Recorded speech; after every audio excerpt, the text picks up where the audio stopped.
ძლიერი ჯარში გულისხმობა ის, რომ ოფიცრები უნდა იყოს ელიტა საზოგადოების, უნდა ქონდეს მაღალი ხელფასები, ჯარში სამსახური უნდა იყოს პრესტიჟული, უნდა იყოს აუცილებელი და მთელი საზოგადოება უნდა იყოს ჩართული ჯარის შენახვაში, ჯარის მონაწილეობაში, ჯარში გადამზადების პროცესი უნდა იყოს.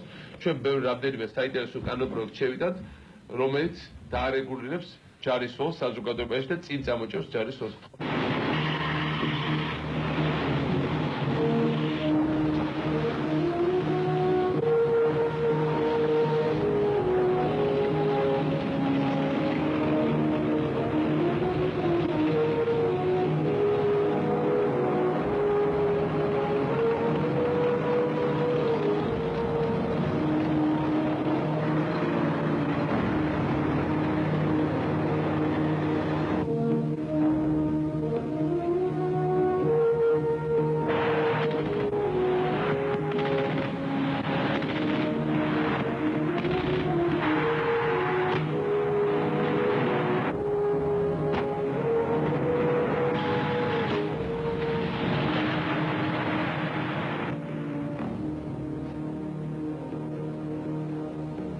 ერთ-ერთი მნიშვნელოვანი საკადრო ცვლილება, რომელიც ქვეყანაში პოსტრევოლუციურ პერიოდში მოხდა, შინაგან საქმეთა სამინისტროს შინაგანი ჯარის სარდლის პოსტზე გენერალ-მაიორ გოგი თათუხაშვილის დანიშვნა გახდა.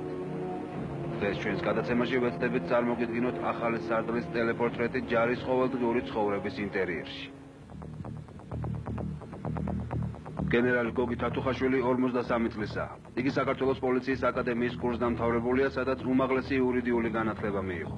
სარდლის საგანმანათლებლო ცენტრს საქართველოს პოლიტექნიკური უნივერსიტეტის დიპლომით ამაგრებს. სამხედრო მეცნიერებას კი გოგი თათუხაშვილი უშუალოდ სამაჩაბლოსა და აფხაზეთის შეიარაღებული კონფლიქტების დროს დაეუფლა. თათუხაშვილის მამაცობისა და ოფიცრული გულმოდგინების დასტურია ვახტანგ გორგასლის მესამე ხარისხის ორდენი და მედალი მხედრული მამაცობისათვის.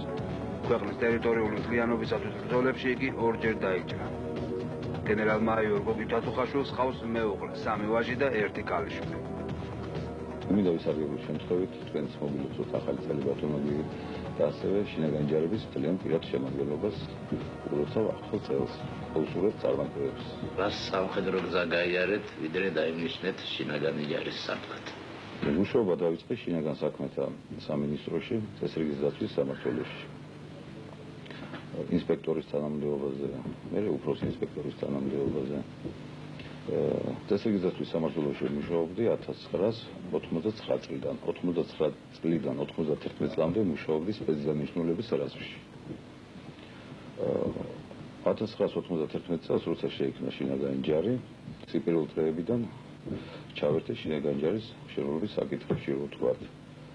გავიარე ის ცხელი წერტილები, რო ვთქვათ, ის ყველა და მუშაობდი შინაგან ჯარებში 1996 წლამდე. როდესაც მე შინაგანი ჯარის სადლად 92 წლის 24 მარტს დავინიშნე, მაშინ უკვე კონფლიქტი სამაჩაბლოში მომხდარი იყო და იქ ჩვენი ნაწილები იცავდნენ სამშვიდობო ფუნქციებს ასრულებდნენ. და მაშინ იყო ვადონი გოგი 100 მეთაური, რომელმაც ბრწყინვალედ გაართვა თავი იქ სიტუაციას, ასეული ყავდა საპატრულო იგივე პოლკის ასეული ბრწყინვალედ გაართვა თავი. იქ მერე იყო ესეთი მოხდა, რომ მაგან თავი გამოიჩინა თავი და ქვარაიას წარდგინებით ბატალიონის მეთაურად დავნიშნეთ ჩვენ მაშინ ქვარაია იქ სამშვიდობოს. ხო და შემდგომში უკვე 16 მარტი თუ არ ვცდები სოხუმის 93 წლის როდესაც სოხუმი პირველად ეცემოდა, მაშინ შეასრულა ძალიან ისეთი მისია მაგან, რომ სადღაც 3 საათში 1600 კაცი საბატრულო გოგის მეთაურობით უკვე გუმისტაზე იყვნენ და შეტევა თქვენ კარგად ახსოვთ, მოვიგერიეთ. და ბევრმა ნამდვილად არ იცის, რომ აი მოვიდა რევოლუციიდან გოვიდა გოგისა, გამოვლილი იმხელა გზა თვით აი ამ შინაგან ჯარში დღიდან დაარსებისა. 16 მარტს სარდლის ბრძანებით შინაგანი ჯარების ჯერ ასეული და შემდგომში ერთი ბატალიონი იქნა მივივლინებული ქალაქ სოხუმში. 16 მარტს ხდებოდა ცნობილი ოლენები. აფხაზები მაშინ ქალაქ სოხუმში მდინარე გუმისთაზე გადმოვიდეს შეტევაზე, აღებული ჰქონდათ ახალი რაიონის ტერიტორია და მაიაკი, ეწოდებული მაიაკის ტერიტორია. დიახ. 16 მარტს დილის 5-ზე ჩვენ როგორც აგვაყენეს განგაშით, სოხუმში ჩვენ უკვე ვიყავით დაახლოებით დღის 12 საათზე. დღის 12 საათიდან ჩვენ უკვე მივიღეთ მონაწილეობა საბრძოლო ოპერაციებში და დავდექით ყოფილი მეორე ბატალიონის პოზიციებზე ახალ რაიონში. იგივე მოხდა 1993 წლის 2 ივლისს. აფხაზეთის მხარემ გადმოსვა დესანტი ოჩამჩირის რაიონში. მაშინაც შინაგანი ჯარები როგორც ყოველთვის იქნა აყენებული განგაშით და გაგზავნილი აფხაზეთში. ჩვენ მოგვიწია 2 ივლისს უკვე დღის მეორე ნახევარში, ესე იგი ბრძოლები ძველ კინთთან. შემდეგ შინაგანი ჯარის დანაყოფი იქნა გადასროლილი ზეგანის მიმართულებით, სადაც ესე იგი ბრძოლებში დაიჭრა ძალიან ბევრი ხალხი ჩვენი, მათ შორის დავიჭერი მეც.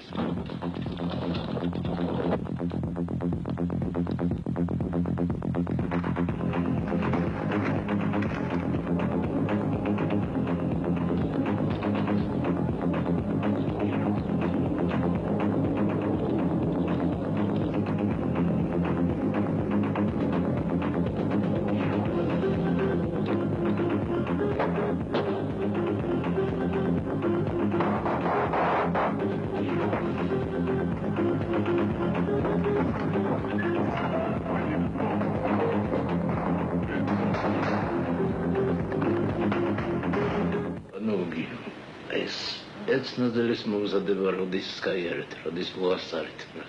1999 წლიდან 91 წლამდე მე ვიყავი სპეცდანიშნულების რაზმში. მაშინ პირველად იყო შექმნილი საქართველოში სპეცდანიშნულების რაზმში და იმ რაზმში შექმნის დღიდან მივიღე მონაწილეობა. და შემდგომში ვახდი მეთაურის მოადგილე ამ რაზმში. და გამოსილება დღესაც გეხმარებათ. დიახ, შემდგომში მომიწია მუშაობა იუსტიციის სამინისტროში, სადაც შექმნით სპეცდანიშნულების რაზმი, საკმაოდ მომზადებული, თქვენ მოსწრებთ მოსადენის ყველაფერი.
იუსტიციის სამინისტროს სპეცდანიშნულების რაზმი ეხლაც მოქმედებს და ეხლაც აგრძელებს ფუნქციონირებას. მე მიხარია, რომ ის არის ჩემი შექმნილი რეალურად მომზადებული პროცესი.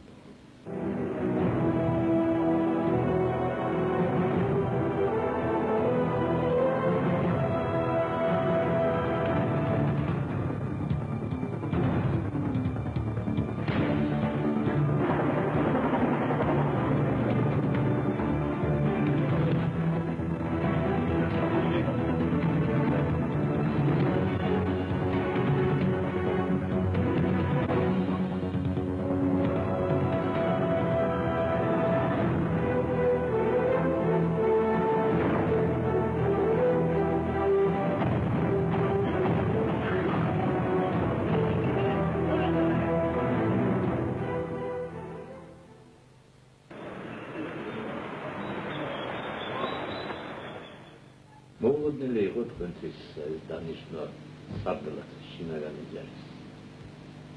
მოულოდნელი. მზად არ იყავით შინაგანად? მზად ზუსტად მე ყოველთვის ვარ ყველა სიტუაციას ვიზდია. მე ვარ სამხედრო კაცი და ვასრულებ ბრძანებას. ძალიან მძიმე ხო არ არის პასუხისმგებლობა. შინაგანჯარის ფუნქცია მუშაობის რეჟიმი ჩემთვის ახალი არ არის და 10 წლის განმავლობაში მუშაობდი ამ სისტემაში, ისე რომ უცნობი სისტემა იქ ჩემთვის არ არის და აქ თითქმის ყველას ვიცნობ და პრინციპს გავაძლევთ ყველაფერს. კი არ უნდა გავუძლოთ, უნდა ჩავატაროთ რეფორმები და შინაგანჯარი დავუბრუნოთ იმ ფორმაში, რა ფორმაც ეკუთვნის შინაგანჯარს. ზერო არ იყოს სწავლა.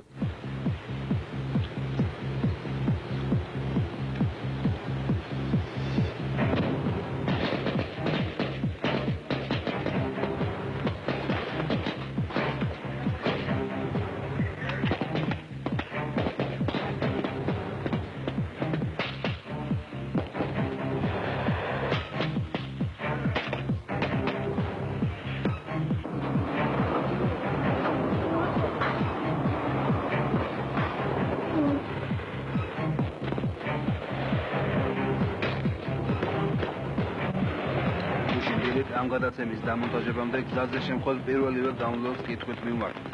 როგორ სურს მას რომ იყოს პოლიციელი ან შინაგანი ჯარის წარმომადგენელი, რომელთა მოვალეობაცაა საზოგადოებრივი წესრიგისა და მოქალაქეთა უსაფრთხოების დაცვა. და რა გვიპასუხა მან? ვიცი რომ ბევრ მოწინავე ქვეყანაში მოსახლეობა ასეთ ადამიანებს აღიქვამს როგორც საკუთარი ოჯახის წევრს, რომელსაც კრიტიკულ სიტუაციაში დახმარებისათვის მიმართავ და სრულიად დარწმუნებული ხარ რომ ეს დახმარება არ დააყოლებს. ჩვენთან რა ასე არ არის, ვკითხეთ ჩვენს თანამოსაუბრეს, რაზეც მან ჩაეცინა და შემდეგი ვიპასუხა. ჩვენთან პირიქით. ყურადღებით უნდა იყო რომ თავად პოლიციელმა არაფერი წაგართოს. ამობენ ცოტა სუხთიანი. აქნან მაგათაც ხომ უნდა არჩინონ ცოლშვილი, ამიტომაც ხანდახან პროფესიულ ღირსებასაც ივიწყებ. აი ესეთი უჩვეულო და ზუსტი პასუხი მოგვცა ჩვენმა მოსაუბრემ. ამ აზრს ეთყობა შინაგანი ჯარის მეთაურობას ეთანხმება, რადგან საუბარმა ახალი სარდლის კაბინეტში მომავალი მიზნებისა და გეგმების გაზიარების ხასიათი მიიღო. ეს მიზნები კი ითვალისწინებს შინაგანი ჯარის სამხედრო მოსამსახურეების ყოფითი პრობლემების გადაწყვეტას იმ დონეზე, რომ მათ მხოლოდ სამსახურებრივ ამოცანებზე ებიდნენ. სწავე ყოფითი პრობლემების გადაწყვეტის გარდა საუბარი ეხებოდა ჯარის რეფორმირების ძირითად მიმართულებასა და საბრძოლო მომზადების პროცესის გაუმჯობესებას.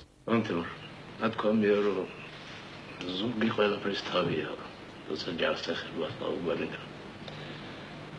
თუ ჯარის განვითარებაზე საუბრობთ, ალბათ პირველ ყოვლისა უნდა გამოგდეს ზურგი. რა პრობლემებთან გააქვს საქმე, რა უნდა გაკეთდეს? მოგახსენებთ, ბატონო გივი, პრობლემები ძალიან ბევრია დაგროვილი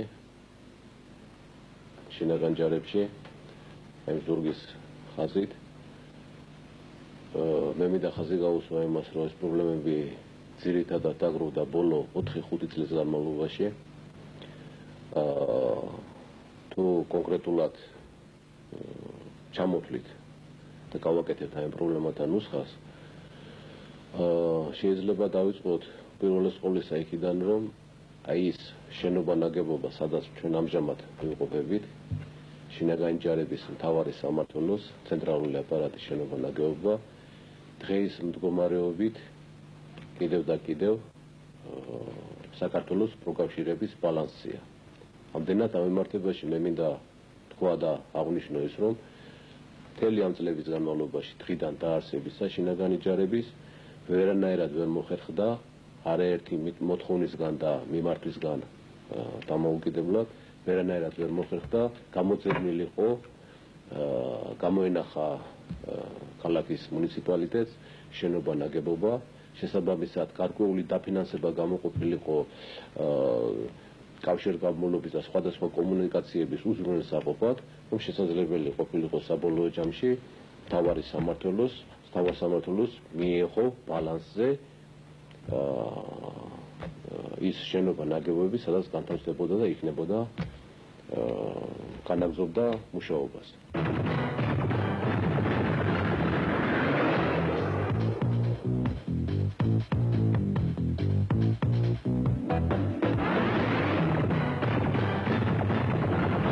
წყობედანა გამოსული საყაზარმო ფონდი სამხედრო ნაწილებში, მემხედველობაში, როგორც ქალაქის გარნიზონის სამხედრო ნაწილების ტერიტორიაზე, ასევე რეგიონებში განთავსებულ სამხედრო ნაწილებში. წყობრიდანაა გამოსული სასაწყობო მეურნეობები. აქ ჩასატარებელი იყო ამ წლების განმავლობაში, როგორც მიმდინარე შეკეთებები, ასევე რბილი გადახურვები ამ შენობა-ნაგებობების, სადაც განთავსებულია ჯარისკაცთა პირადი შემადგენლობა, განთავსებულია ბირთვი ამ შენობა-ნაგებობებში თვითონ სამხედრო ნაწილების, მაგრამ აი დღევანდელ დღემდე, თუ ესე ვიტყვი, დღევანდელ დღემდე ეს ვერ მოხერხდა ვერანაირად. ამაზე დიდი გავლენა იქონია იმანაც, რომ მოგეხსენებათ 98 წლიდან საერთოდ გაძნელდა და ძალიან უმძიმესი მიმართულება აიღო, ესე რომ ვთქვათ, დაფინანსებამ და ფინანსურმა მდგომარეობამ ქვეყანაში. 98 წლიდან გაიყინა ხელფასები, 98-ში 5 თვის, 99-ში 4 თვის და 2003 თვის. ხელფასებისგან დამოუკიდებლად, აი ამ გაყინული ხელფასებისგან დამოუკიდებლად, მიუხედავად არაერთი მიმართვისა, ვერა და ვერ დაკმაყოფილდა ის მოთხოვნები, რაც იყო მიმართებაში კაპიტალურ შეკეთებებთან, შენობა-ნაგებობების შეკეთებებთან, ავტოტრანსპორტისა და ტექნიკის, ასევე იმ რბილ ინვენტართან მიმართებაში, რაც აუცილებელია ჯარისკაცთა უზრუნველყოფისათვის.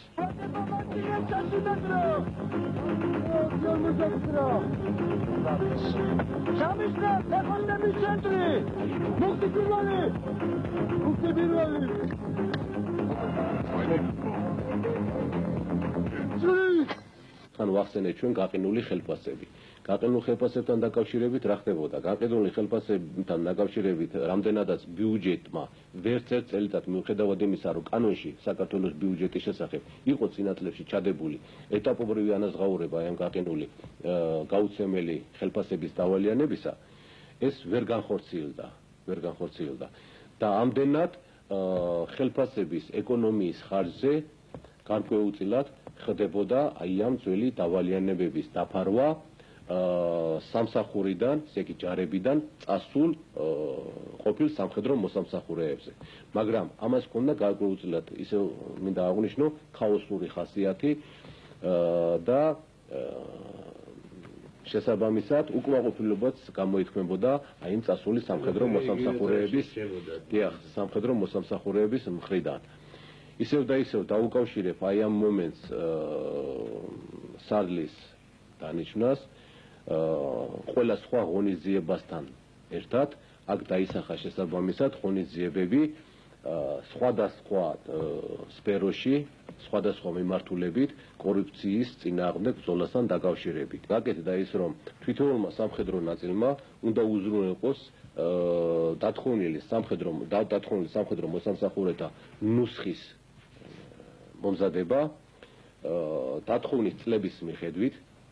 ეს უნდა იქნეს დამტკიცებული შინაგანი ჯარების მთავარი შეთანხმებული და დამტკიცებული შემდგომში შინაგანი ჯარების მთავარ სამმართველოს კადრების სამმართველოსთან ერთად განხილული უნდა იქნეს, შემდეგ უნდა იქნეს თვითონ ნაწილში დამტკიცებული მეთაურის ხელმოწერით, მეთაურის სამხედრო ნაწილის ბეჭდით და უნდა იქნეს გამოკრული აი ამ სამხედრო ნაწილის სალაროს გვერდზე. რამდენადაც იყოს ეს გამჭვირვალე თვითონ პროცესი თითოეული სიაში განთავსებული აი ამ პირადის შემადგენლობიდან მოსვლის მომენტში მან ნახოს რამდენი ეკუთვნის, როდის ეკუთვნის, ვის შემდეგ ეკუთვნის და ამასთანავე იქნება იქ განმარტებული თუ აი ამ მომენტისთვის, აი ამ თვეში, აი ამ ხელფასის ეკონომიის ხარჯზე რამდენია თანხა ნაწილზე გამოყოფილი, გადანაწილებული და იქიდან შესაბამისად ვინ რამდენს მიიღებს და როგორ მიიღებს.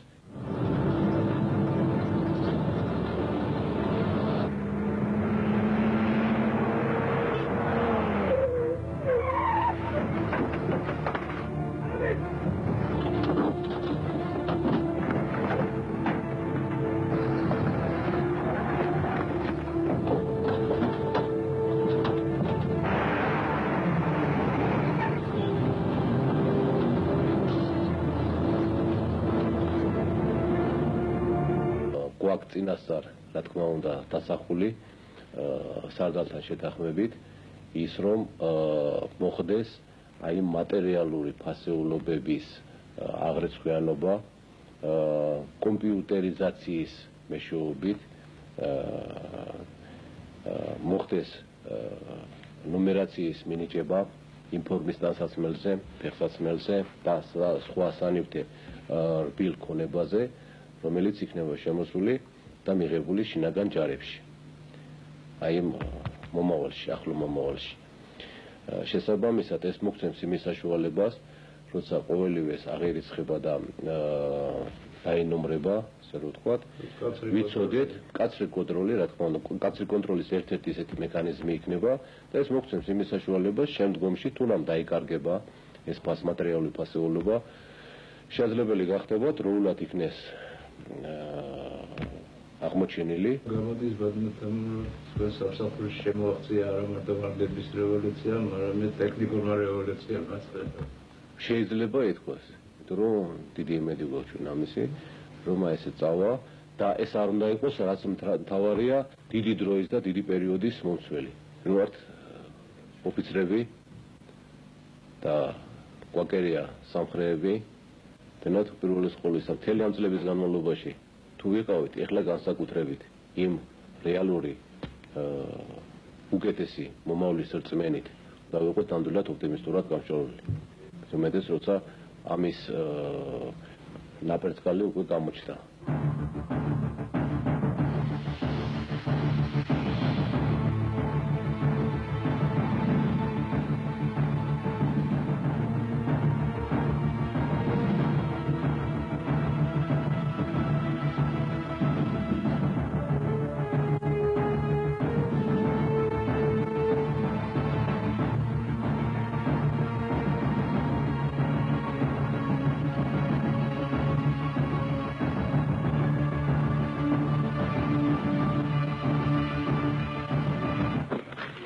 Admundari, დღეს შინაგან ჯარში მომავლად ალაპარაკდნენ რეფორმის აუცილებლობაზე. რა შეეხება რეფორმა და რა მიმართულებით განვითარდება? შექმნილია ესე იგი შინაგანი ჯარების სარდლის მიერ მუშაჯგუფი, რომელიც მუშაობს შემდეგი მიმართულებით. აქცენტი აღებული გვაქვს ჩვენ ჟანდარმერიაზე. სწავლობთ ესე იგი როგორც საფრანგეთის, თურქეთის, ესპანეთის, პორტუგალიის, ასევე იტალიის კარაბინერთა ყველა იმ აუცილებელ პირობას, რომელიც ესაჭიროება სახელმწიფო შემდგომი განვითარებისთვის და იმ ფუნქციების შესასრულებლად, რა ფუნქციებსაც ასრულებს დღევანდელი შინაგანი ჯარები. მაგრამ ერთი მიმართულება, მე როგორც ვთქვით, ეს იქნება ფუჩებში ჩვენი პატრულის გამოყვანა და სახელმწიფო ობიექტების მომავალში, ალბათ პერსპექტივაში სახელმწიფო ობიექტების დაცვა. თუმცა ამ ფუნქციას ჩვენ ეხლა შევაკეთებთ. უახლოეს მომავალში შინაგან საქმეთა მინისტრის და ბატონ გოგის ჩვენი სარდლის ინიციატივით თბილისის ქუჩებში გამოჩნდება პატრული ცხენებზე მხედრებული და დაიცავენ საზოგადოებრივ წესრიგს. რა თქმა უნდა, ეს პირველ რიგში იქნება პროფილაქტიკა, დიდი პროფილაქტიკა. ალბათ საფრთხოვარი იქნება მოსახლეობასთან, რომ გაგებით მოეკიდონ და გაგებით შეხვდნენ, ვინაიდან ჩვენ ყველანი აშენებთ, მათთვის კეთდება ყველაფერი ეს სახელმწიფო ვითარდება დემოკრატიის მიმართულებით და ჩვენ ყველანი ვალდებულები ვართ დავიცვათ საზოგადოებრივი წესრიგი და კანონი და კანონიერება დავიცვათ.